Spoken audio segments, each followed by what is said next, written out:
ყიყლიყო. ხო მარტივესი რამეა, ამოვლე პური კვერცხში და შეწვი. მაგრამ ყოველთვის შეიძლება გააკეთო კიდევ უფრო გემრიელი. და მე მინდა შემოგთავაზოთ ჩემებური ვარიანტი ამ უგემრიელესი და უმარტივესი კერძის. ფრანგული ტოსტი. მე ავიღე 3 კვერცხი. რაღაც ძალიან მეპატარავება ეს 3 კვერცხი, მაგრამ შეიძლება მე-4-ს დავამატოთ, ძალიან პატარებია. დავამატოთ? დავამატოთ მე-4 კვერცხი? კი?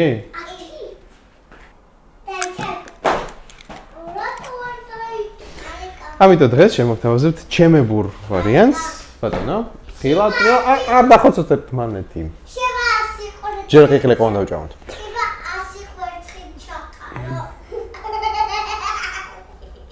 4 კვერცხი.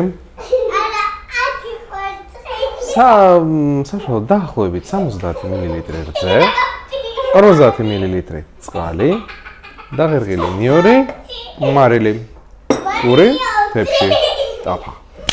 ანუ რძის და წყლის პროპორცია განსაზღვრეთ თქვენ თვითონ, როგორც თქვენთვის იქნება უფრო სასიამოვნო და მისაღები. დავიწყოთ. დლუმ. რძე. რატომ წყალი? სწორედ წყალი მისცემს სიფაფუკეს. იქნება ძალიან რბილი, ძალიან დიდი ხნის განმავლობაში. მარილი. დაღერღილი ნიორი. ცოტა. შეწვის დროს ეს ნიორი მისცემს ძალიან სასიამოვნო არომატს და ცოტა შორის ხილად.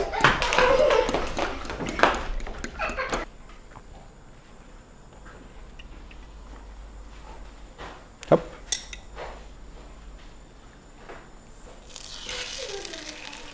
მივიღეთ. ნამდვილად. მივიღეთ. ნახეთ როგორია. აი სადაც არ უნდა დაადოთ. რბილი. ფაფუკი. ნაზი. გავჭრათ.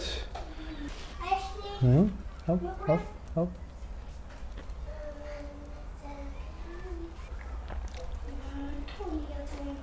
ძალიან გემრიელი გამოდის.